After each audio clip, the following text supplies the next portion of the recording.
My name is Lily. I'm 5. And today, I'm gonna tell you a very special story. It's not about princesses or shiny castles, nope. It's about a big fluffy orange kitty, with the bluest eyes ever, who lived in a super duper old house that went creak creak at night. Hee hee. Wanna hear it? Okay, come closer, this is the story of Pilo, the kitty guardian. Once upon a time, there was this kitty, a really round one, like, so round, if he rolled down a hill, he'd look like an orange pumpkin with paws. His name was Pilo. He had shiny blue eyes, like marbles, but cuter, much cuter. And Pilo lived with a nice old grandma. She loved him so much. Every day, they sat together on the porch of their creaky old house. The sun was warm, the chair went squeak squeak, and Pilo went purr, like a tiny tractor. Grandma always said, "You're my chubby boy, Pilo," and Pilo just blinked like, "Yep, that's me." And you know what? That house was not just a house. Nope. It was their little world. A place full of lavender smell, warm blankets, and silly stories Grandma told, even though Pilo fell asleep halfway through.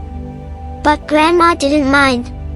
She just laughed and scratched behind his ears. Life was good, and Pilo thought it would last forever.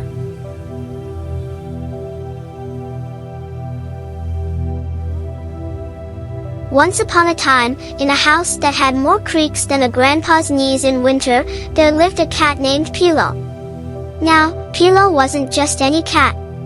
He wasn't one of those skinny, Instagram-filtered felines who look like they live on kale smoothies and yoga. Oh no, Pilo was gloriously, unapologetically round. His fur was the kind of bright orange that made him look like a walking, purring pumpkin, and his eyes? Two big, ridiculous blue marbles that made people say, "Ah," before realizing he was staring at them like they owed him rent money. Pilo lived with an old lady, let's just call her Grandma. She wasn't exactly the kind of grandma who baked cookies every day, but she did believe in one sacred truth of life: cats deserve to be spoiled rotten. And boy, did Pilo know it. Every afternoon, without fail, the two of them would sit on the front porch of their old wooden house. The porch was the kind of place that looked charming from a distance, but if you got too close, you'd probably get a splinter. Still, to Grandma and Pilo, it was perfect. She'd sit in her rocking chair with a blanket over her knees, and Pilo, his royal orangeness, would plop down on her lap like a king claiming his throne. And let me tell you, when Pilo purred, the whole house vibrated. You know how some cats purr like a little soft engine? Not Pilo. Pilo sounded like an idling tractor. Grandma would laugh and say, "You're gonna shake this old chair apart, you big furball." But the truth was, she loved it. It was like having her own built-in massage chair, except instead of fancy buttons, you had to scratch behind his ears to keep it running. Life was simple, and it was good. Pilo didn't care about politics, stock markets, or TikTok trends. His world was boiled down to 3 sacred activities: napping, eating, and sitting on Grandma like she was the world's most comfortable cushion. He had perfected the art of sleep, too. Sometimes he'd sprawl across Grandma's lap with his belly facing the sky, legs sticking out like he'd just lost a fight with gravity. Other times, he'd curl into a neat little cinnamon roll, his tail tucked perfectly around his nose. Either way, Grandma would always stroke his fur and say, "You're my chubby boy." Now, outsiders might have looked at this picture and thought, well, isn't that cute? A lonely old lady and her fat cat. And sure, maybe it was. But to Pilo, Grandma wasn't just an old lady. She was his old lady. The provider of food bowls that were never empty, the hand that scratched his chin just right, the voice that hummed softly at night when he curled up beside her in bed. Sometimes, in the evenings, Grandma would tell Pilo stories as if he were an actual person. Which, let's be honest, in her house, he was. She'd sip her tea and say, "You know, Pilo, when I was your age," and then laugh at herself because, well, cats don't exactly celebrate birthdays. Pilo would blink at her with those huge blue eyes, and she'd sigh and continue the story anyway. And believe it or not, Pilo listened. Sure, he pretended he was half asleep, but deep down, he was soaking it all in, every word, every tone. Cats are sneaky like that. They'll act like they don't care, but in reality, they're probably judging your life choices harder than your relatives at Thanksgiving dinner. Grandma's house may have been old, but it was alive. The wooden floor groaned when she walked, the curtains fluttered with every breeze, and the smell of lavender always lingered because she loved planting it in little clay pots by the window. For Pilo, that scent meant home. Home was Grandma's laugh, the squeak of her rocking chair, and the way she'd gently nudge him off her lap when her legs went numb after an hour. But here's the thing, Pilo wasn't just happy because he was spoiled, though, let's face it, the endless treats didn't hurt. He was happy because he belonged. Every cat dreams of finding their human, the one person they'll tolerate for more than 5 minutes. Pilo had found his. And in those days, those golden, lazy, sun-drenched days, nothing else mattered. Not the cracks in the walls, not the squeaky old floorboards, not even the fact that Pilo was about 3 snacks away from rolling off Grandma's lap like an orange bowling ball. Because for Pilo, life was perfect. And if you had asked him back then, while he was half asleep in Grandma's arms, what more he could possibly want, he would have cracked one eye open, flicked his tail lazily, and said, "More snacks. Always more snacks."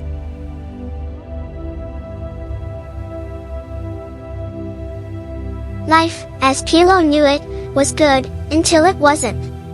One morning, the house that usually smelled like tea and lavender didn't smell like anything at all.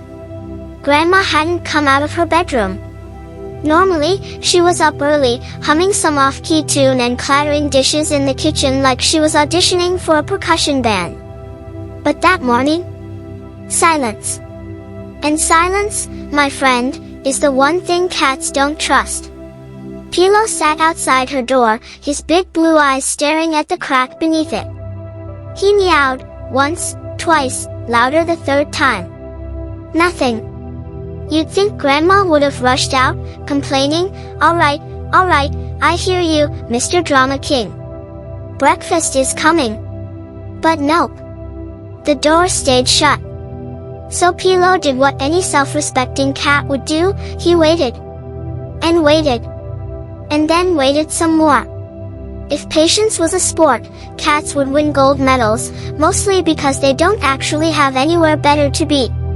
Hours passed, and still nothing. Eventually, other humans showed up. Strangers. They smelled like hospitals and sadness, which is, by the way, a terrible perfume combination. They opened Grandma's door, went inside, and whispered in those hushed voices people use when they're pretending not to cry. Pilo padded in after them, tail flicking, only to find Grandma lying still on her bed. Too still. Now, let me tell you something, cats understand more than they let on. Sure, they act like they don't care if you live or die as long as the kibble keeps coming. But the truth is, they notice. And Pilo noticed. His human wasn't just sleeping. She wasn't getting up this time. One of the strangers tried to pick him up, probably thinking, "Oh, poor kitty, he doesn't understand." Joke's on them, he understood perfectly. And he wriggled out of their arms with the fury of 1,000 tiny lions. Pilo jumped back onto the bed, pressed himself against Grandma's still arm, and refused to move. The house grew heavy with silence after that. The strangers came and went, carrying boxes, papers, and sadness with them. Eventually, they left, too. And then it was just Pilo.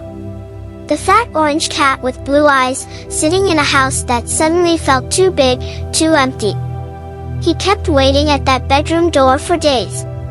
He'd scratch at it, sit in front of it, sometimes even paw the handle like he could somehow open it himself. Every sound outside made him perk up. Maybe it was her footsteps, her laugh, the squeak of her rocking chair. But no, it was never her. See, cats are stubborn little creatures. They don't like accepting facts that ruin their day. And for Pilo, the fact that Grandma wasn't coming back, that was unacceptable. His tiny feline brain had decided on one thing: if he just waited long enough, she'd walk back through that door like nothing had happened. Because that's what humans do, right? They leave, they come back. They disappear to work or vacation or whatever humans think is more important than napping with their cat. And then they return. Always. Except this time, she didn't. The food bowl wasn't refilled, the water grew stale, the rocking chair stopped moving. The lavender plants by the window began to droop. Life had pressed pause. And still, Pilo sat at that door, day after day, his round little body curled against the wood, his ears twitching at every phantom sound. Neighbors peeked in now and then, shaking their heads. Poor thing, they'd mutter. Still waiting. They tried coaxing him out, offering food, calling to him. But Pilo? Oh no. He wasn't budging. This was his post. His station. His mission. And so the house, once full of laughter and soft humming, became a place of echoes. A place where only one heartbeat remained, a stubborn, loyal, orange cat who refused to believe his human was gone for good. And if you had asked Pilo, right then, what he was doing, why he wouldn't leave, he would have stared at you with those giant, marble blue eyes, and the answer would have been clear. She's coming back. You'll see. She's coming back.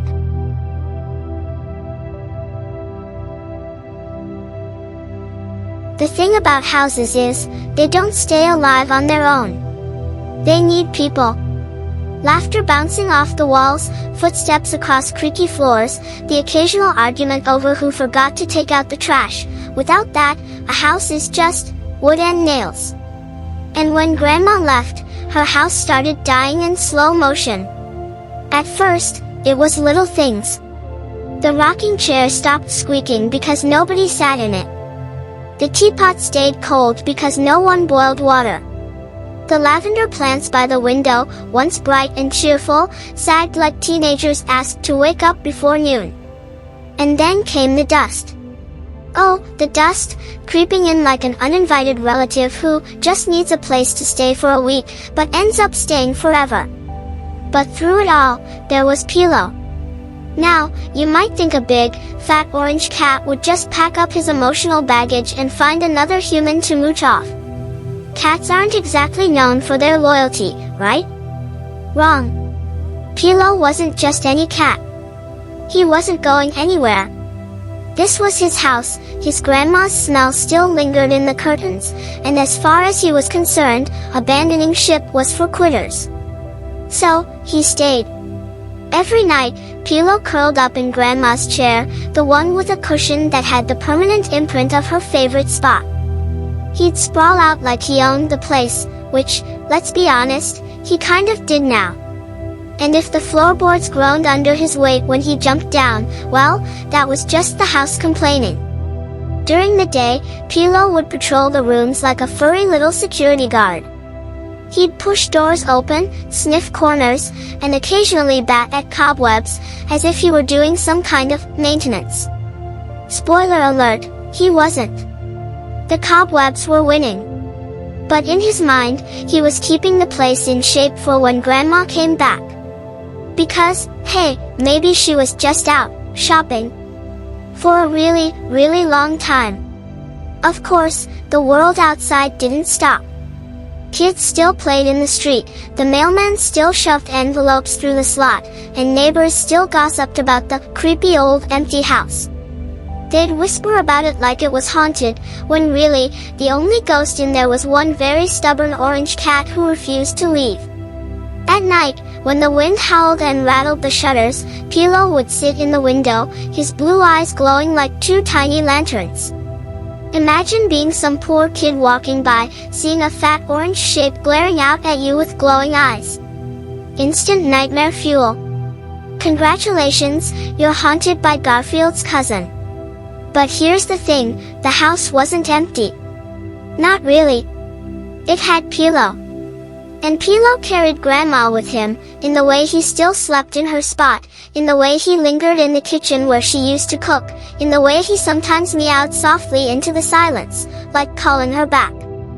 The walls may have been peeling, the furniture gathering dust, and the garden running wild with weeds, but Pilo didn't see decay. He saw memories. And memories, to him, were worth guarding. You see, humans like to think cats are selfish, but cats have their own kind of loyalty. It's not loud, it's not flashy. It's quiet. It's in the way they wait by the door you'll never open, or curl up on the bed you'll never sleep in again. It's in the way they keep showing up, day after day, long after everyone else has left.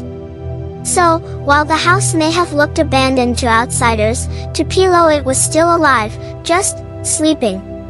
Waiting. Like him. And every evening, when the shadows grew long and the old floor groaned like it was about to give up entirely, Pilo would sit in the middle of the living room, tail wrapped neatly around his paws, staring at the front door. As if daring the universe itself to explain why she hadn't come home yet. Because to him, the house wasn't empty. Not as long as he was there. Not as long as he remembered.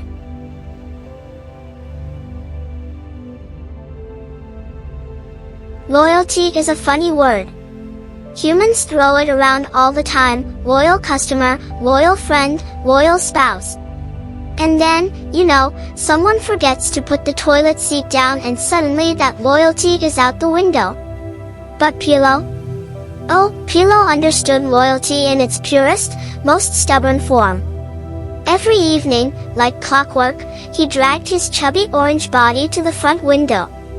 The same spot where Grandma used to sit, sipping tea and watching the world roll by. From there, he'd stare at the road, tail curled neatly around his paws, eyes fixed as though any second now she'd come hobbling back up the path with her shopping bag and that familiar smile. Of course, days turned into weeks. Weeks turned into months.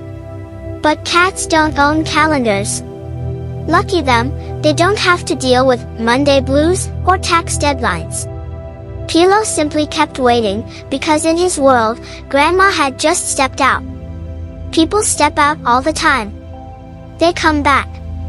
Right? Neighbors noticed.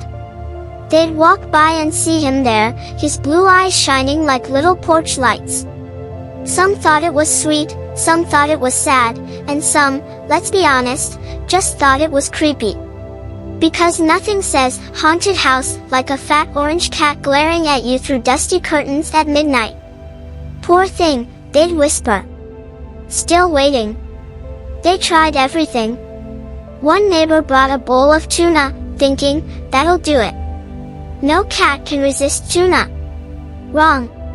Pilo sniffed it, looked at her like she was offering expired gas station sushi, and went right back to the window. Another neighbor tried coaxing him out with toys. Pilo blinked once, slow and deliberate, which in cat language basically translates to, get lost, peasant. See, this wasn't about food or toys. This was about Grandma. And until she walked back through that door, Pilo wasn't moving. End of discussion. At night, the house creaked and groaned like it was falling apart, but Pilo still sat vigil. Sometimes he meowed, soft, questioning meows that echoed through the empty halls.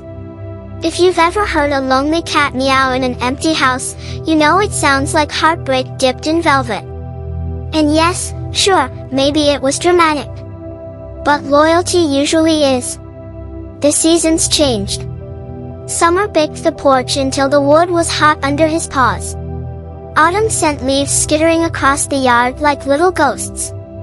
Winter tried its best to freeze him out, but Pilo just puffed up into a giant orange snowball and held his ground. And spring, well, spring brought new flowers in the garden Grandma used to love.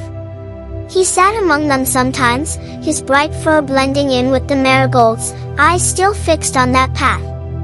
Through it all, Pilo never gave up his post. He wasn't just waiting, he was guarding. Guarding the house, guarding the memories, guarding the possibility, however slim, that one day the door would open again. And here's the kicker, he didn't need anyone to see it, or clap for it, or write poems about it. His loyalty wasn't for show. It was for her. Because sometimes love doesn't vanish with death, it lingers, stubborn and heavy, in the chest of a fat orange cat who refuses to let go. If loyalty were a contest, Pilo would have won first prize every time. Not that he'd care about a trophy. Unless it was filled with snacks. So every night, when the world outside turned quiet and the house seemed to sigh with emptiness, Pilo pressed his round little body against the cool glass of the window and waited. Eyes glowing, ears twitching, heart steady. Because deep down, under all that fluff and stubbornness, he still believed. Believed that loyalty had to mean something. Believed that one day, against all odds, Grandma would come back. And until that day, or forever, whichever came first, Pilo would be there. Watching. Waiting. Guarding.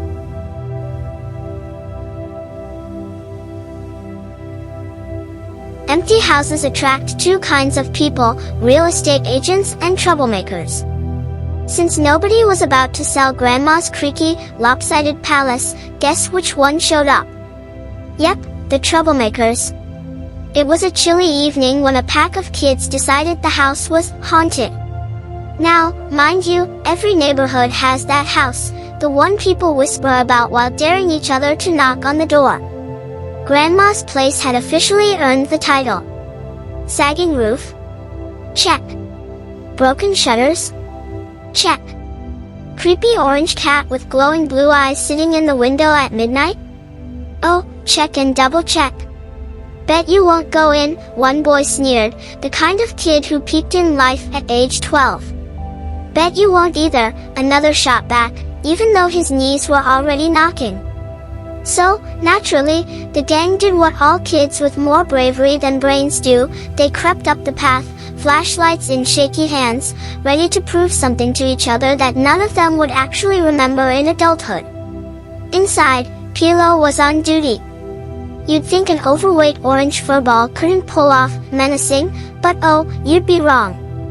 He was perched in Grandma's old chair, tail twitching like a metronome of doom. When the door creaked open, and the beam of a flashlight swept across the room, it landed right on him. Now, let's pause here. To the kids, it probably looked like a demon cat guarding the gates of hell. In reality, it was just Pilo squinting at the sudden light, annoyed because, hello, nap time. But kids don't know the difference between, I'm sleepy, and, I will consume your soul. The bravest of the group whispered, see? It's just a cat. Yeah, well, that, just a cat, weighed as much as a Thanksgiving turkey and had eyes that glowed like alien headlights. Details matter. Pilo stretched slowly, very slowly, because every good dramatic performance requires timing. His claws scratched the wood of the chair with a noise that made the kids flinch. And then he let out a growl. Not a cute little meow. No. This was the deep, rumbling growl of a cat who had had enough. Enough of empty rooms. Enough of waiting. And certainly enough of loud little humans barging into his house. One kid squeaked, did it just talk? No, dude, cats don't talk. Well, that one sounded like it wants to eat us. Then came the finale. Pilo puffed up, his fur standing on end until he looked twice his already generous size. He arched his back, hissed like a punctured tire, and charged a few steps forward. That was it. The brave explorers dropped their flashlights, shrieked like they'd just seen the devil himself, and bolted out of the house faster than you can say, grounded until college. Shoes slapped against the pavement, voices cracked with panic, and somewhere in the chaos, one of them even shouted, "It's possessed." Inside, Pilo sat back down, licking his paw with perfect nonchalance. Job done. House defended. Intruders eliminated. To him, it wasn't even a big deal. He was just enforcing the rules. This was still Grandma's house, and nobody was allowed to mess with it. If cats could smirk, Pilo would have. Instead, he curled back into the chair, tail flicking once in satisfaction. Outside, the kids kept running, their story already growing into legend, the haunted cat of the old house. By morning, the whole neighborhood would know. And Pilo? He didn't care about legends. He cared about loyalty. About keeping the house safe, as if Grandma might walk back through the door at any moment and say, "Good boy, Pilo. You kept it safe." Because in his mind, that's exactly what had just happened.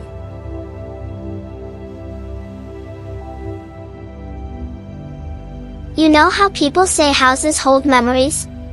Well, clearly those people never met Pilo, because if houses had memories, they'd also need a cat to keep reminding them what actually mattered. And Pilo, fat, orange, and stubborn, wasn't about to let a single memory of Grandma slip away. Most mornings, he would trot into the kitchen, tail up like he owned the place, which, technically, he did now. He'd jump onto the table, ignoring every rule Grandma had ever set, and plop himself down right in front of a dusty photo frame. It was an old picture of Grandma smiling, the kind of smile that made you forgive her for feeding you dry cereal instead of cooking breakfast. Pilo would stare at that photo for ages, blinking slowly, as if he was having a deep conversation. To anyone else, it was just a cat zoning out. But to him, it was like sitting across from her again. Like she was telling him the same bedtime stories she used to whisper, even though he always fell asleep halfway through. Sometimes he'd curl up in Grandma's bed. And listen, if you've never seen a round orange cat stretched across a neatly made bed, let me tell you, it's hilarious. He looked like someone had dropped a pumpkin in the middle of white sheets. But there he'd lie, pressed against the spot where her body once rested, breathing in whatever faint scent lingered in the fabric. Lavender. Soap. And something that just meant home. And then there were the nights when the house got too quiet. Quieter than it had any right to be. That's when Pilo would wander into the living room and sit by the rocking chair. Oh, that chair. It had squeaked and groaned through years of use, like an old man complaining about his back. Now, it sat still, a skeleton of wood and memory. Pilo would jump onto it, curl into a ball, and shut his eyes. And sometimes, just sometimes, he swore he felt it move. Just a little. Like maybe Grandma was rocking it for him from wherever she was. Of course, outsiders saw none of this. To the neighbors, he was just that weird fat cat haunting the house. They didn't see the way his ears twitched when he heard her favorite song on the radio drifting in from outside. They didn't notice the way he followed sunbeams across the floor, the same way Grandma used to drag her chair around to sit in the light. They didn't hear the soft, broken little meows he let out when he was certain nobody was listening. Because memories aren't loud. They don't announce themselves with trumpets. They're quiet. Subtle. Like the smell of tea leaves long after the pot is gone. Or the weight of a blanket even when the bed is empty. Or the purring of a cat who refuses to forget. Sometimes Pilo dreamed. In his dreams, the house wasn't dusty and empty. It was alive again, Grandma humming in the kitchen, her footsteps padding softly across the hall, her hands scratching behind his ears just right. He'd wake up from those dreams blinking, confused, looking around the room as if she might still be there. And when he realized she wasn't, he'd sigh in that dramatic way only cats can, like the entire world had personally let him down. But here's the thing, Pilo didn't stop. He didn't give up. He carried her with him in every nap on her chair, in every stare at her photograph, in every night he curled up in her bed. The house may have lost its voice, but Pilo kept singing the memory of her in the only way he knew how, by being there. By remembering. By refusing to let the silence win. Because if love leaves echoes, then Pilo was the echo made flesh. Soft, fluffy, orange flesh.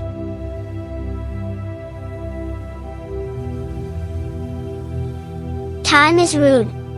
Honestly, it doesn't care about loyalty, love, or the fact that one orange cat had turned a dusty old house into a shrine of devotion. It just keeps marching forward, tick, tick, tick, while pretending not to notice what it leaves behind. And poor Pilo, well, he marched right along with it. The years weren't kind.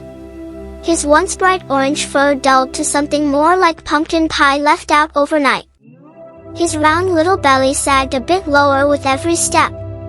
His blue eyes, though still sparkling, had that tired shine, the kind you see in people who've stayed at a party long after the fun ended. But did Pilo care? Please. This was his house. His job wasn't done yet. The seasons cycled like clockwork.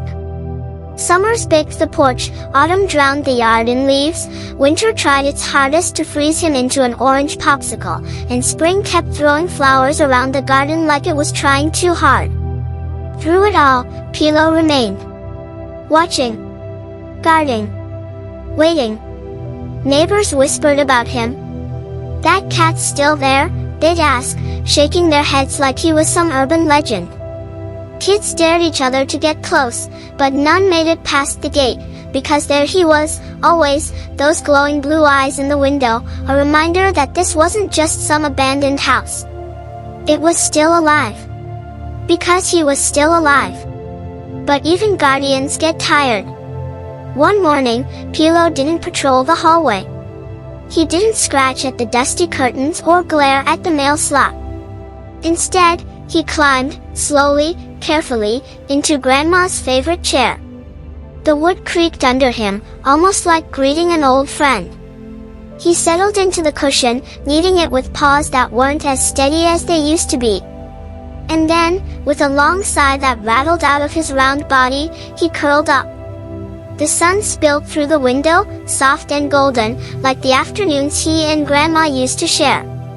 For the first time in a long time, Pilo closed his eyes not out of stubborn hope, but out of peace.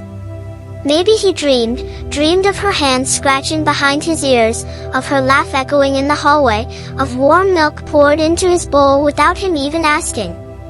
Or maybe he didn't dream at all. Maybe he was simply done. By evening, the chair was empty. The house, for the first time, truly silent. No soft purrs rattling the floorboards, no blue eyes glowing in the shadows. Just stillness. And yet, if you listen closely, if you step onto that porch at night when the wind howls and the shutters groan, you might swear you hear something. A low, steady purr. The sound of a guardian who never really left. Because loyalty like Pilo's doesn't disappear. It lingers in the bones of the house, in the smell of lavender that still clings to the curtains, in the chair that seems to rock just a little when no one's near. He may have been just a cat, round and orange and sometimes ridiculous, but he carried a love bigger than the walls around him. So yes, the house is empty now. But not abandoned. Never abandoned. Because somewhere, in some way, Pilo is still there. Watching. Waiting. Guarding. And if you ever pass by and feel a pair of unseen blue eyes following you from the window, don't be afraid. It's just Pilo. Still on duty. Still Grandma's cat. Still the eternal guardian of a house that will never, ever be forgotten.